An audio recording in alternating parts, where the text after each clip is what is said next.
Hello everyone, dear community, a warm welcome to this new video. It's great to have you back with us in today's video. On the table for you today, a brand new and extremely interesting device from Makita. We're talking about this box here, which looks like a regular MAKPAC but isn't one. Specifically on our table, the Makita BAC01, a portable inverter that we can also transform into a power station. What we can really expect from this box, what it has to offer, and how it performs in practice, we'll thoroughly explore in today's video. So let's dive right in after the intro. If you haven't already, make sure to subscribe to this channel and activate the bell to never miss a video in the future. You can find the current prices for this device down in the video description. Thank you for your support, and without further ado, let's get started after the intro.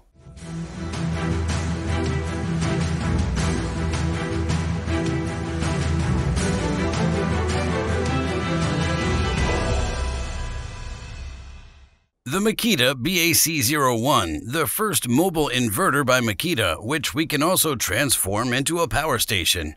An extremely practical device for everywhere we don't have a fixed power connection, such as at home, in the garden, on the construction site, or even while camping. What this box really has to offer, we'll thoroughly explore in today's video. I suggest we start with what's included in the package to see what it comes with. From the product box, we get a thick user manual in several languages and the actual device, and that's about it. Additional accessories such as batteries, charger, connection cables, and this piece here, which I'll talk about in detail later in the video, need to be obtained separately or you may already have them. Otherwise, we can't do much with this box, but more on that later as well. But now, let's take a detailed look at the Makita BAC01. Let's start with the external features. Starting with the initial observation, one naturally associates this box directly with a typical MAKPAC from Makita, because we have the typical dimensions of a MAKPAC, that is 395 by 295 by 165 millimeters, all in turquoise, and on the top, the large Makita logo. Continuing, the entire box is made entirely of plastic, with 4 small plastic feet on the bottom, no rubberization or the like. Overall, I can say the device gives a very high quality and robust impression. But what makes this box special, as mentioned before, is its shape, because the intention is to be able to easily connect this inverter with existing MAKPACs from Makita. For this purpose, we find the typical Makita latches on the front, which we also have on a MAKPAC, also in black on the sides. This means, in practice, it's easily possible to stack this box on existing MAKPACs or attach more MAKPACs on top of it. This way, we always have the inverter right with our tools. Alternatively, it's also entirely possible to transport this inverter separately. For that, we find 2 large foldable plastic handles on the right and on the left, which also give a very robust impression and allow for comfortable transportation of the entire device. Important to mention, the entire box weighs a solid 7.5 kilograms. I think that would definitely be fine if it stayed at 7.5 kilos, but that's not the case in practice. Why is that? Quite simply, of course, to operate this device, we need power, and I mean having a cable hanging from the back that we plug into the socket would be somewhat pointless. That's precisely why we need Makita batteries. The trick, however, is that the batteries are not, as I initially imagined, inserted somewhere here on or inside the box, but we still need this Makita unit. For those of you who've never seen this box before, it's a battery bank by Makita, which we wear on our back to significantly extend the runtime of various Makita cordless devices, be it cordless trimmers or leaf blowers, for example. I've already introduced and tested this device separately. I'll link the video up here on the top right on the info card. This means to operate this inverter, you necessarily need a Makita battery bank, either the PDC01, this one here, or a slightly larger one, the PDC1200. The assembly is done exclusively on the top side. This means simply hooking the battery bank onto the top and securing it with 2 additional latches on the right and left. Afterward, the bank is securely mounted and we just need to plug it in. For this, on the back under the rubber cover, we find the large PDC connector. Plug this thick plug into the socket and the device is ready to use. In this configuration with 4 large 5 ampere-hour batteries on board, we're no longer at 7.5 kilograms, but now we have a gross weight of a solid 12.9 kilograms. This means carrying it is not as comfortable as before. Nevertheless, I would say let's now activate the entire unit to see what controls and outputs are available on the front side. As you can see, centrally positioned, there's a large control panel with a total of 5 buttons to activate and deactivate the outputs below. The entire unit can be activated using this small button here in the top left. This means hold it down briefly, and now I can make further settings on the actual inverter here. And as you can see, there's also a battery status indicator here in the top left, represented by 2 LEDs showing the battery status of the individual batteries. So the question now arises, what kind of outputs do we actually have? These are all located on the front, directly below the control panel, and are, as you can see, also very well labeled. Starting on the right side, as you can see, there's a 12-volt output for our car adapter. This provides a maximum of 10 amperes, just like we know from other power stations.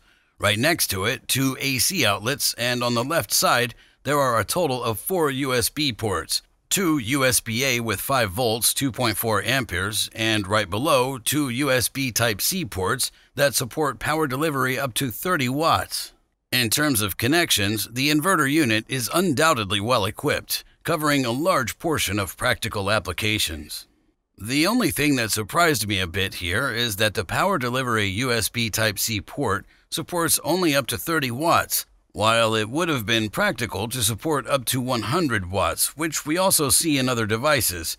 I think that would have been technically feasible here as well. Much more interesting, however, is the AC output underneath. This can be activated just like the other 2 outputs using the large central button. I find it quite practical that the buttons have backlighting, allowing you to see immediately whether the corresponding output is still active or not. Regarding the AC output, there's another small black button on the top. This allows for country-specific adjustment of the alternating current's frequency. This means we can choose between 50 and 60 Hz here. So much for the settings. Now, let's delve into what this device is really capable of. For that purpose, I extensively tested this inverter in practical scenarios for you. I started by measuring the alternating current. As you can see on the meter's display, the inverter produces a very clean sine wave, no choppiness or the like. It looks really good, and in this regard, there's nothing to complain about. Next, I proceeded to test the inverter's power range because it looks quite impressive on paper. The device is supposed to provide a continuous output of up to 1400 watts and can peak up to an incredible 2800 watts for a short period. These specifications are indeed in the datasheet. However, upon closer inspection, we realize that we cannot achieve this power with Makita's PDC01. We need the Makita PDC1200 to reach this maximum output. This means in this configuration, with the Makita PDC01 on top, according to Makita, power is limited to a maximum of 750 watts to protect the batteries, which is significantly less than the 1400 watts promised with the PDC1200. Nevertheless, I thoroughly tested this device for you to see what kind of power we can really squeeze out of it. From the practical tests, I can say that the inverter, even in conjunction with the Makita PDC01, comfortably exceeds the stated 750 watts. Specifically, in the practical test, I slowly ramped up the power to see how much the device can handle. I can confirm that in practice, continuous output of around 1000 watts is easily achievable. Furthermore, with the PDC01, we can exceed the 1000 watts, but only temporarily. This means, in practice, I drew 1400 watts for a short period and observed that the inverter can easily deliver 1400 watts. But, as mentioned, only momentarily. This is also symbolized on the display. We have the power indication here at the top, and as soon as we go beyond 1200 watts, the LED starts blinking red at the back, signaling us, attention, a significant amount of power is being demanded. In practice, the device automatically shuts off after a few seconds. Another consideration is the inverter's noise level because it needs to be cooled down. For this purpose, on the left side, we find two built-in fans that circulate fresh air through the housing. In practice, I also extensively tested the noise level for you and found out that the fans kick in only when the power output reaches around 800 watts, which I find quite practical.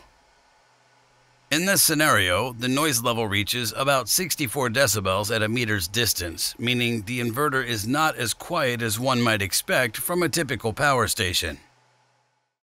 Connected to this is the technology inside the inverter, which remains consistently well-cooled even under heavy load, which definitely has a positive impact on its lifespan. I verified this using a thermal imaging camera in practical tests. Things get significantly hotter though when we look at the batteries. Here, I conducted a stress test for you with a constant output of 750 watts.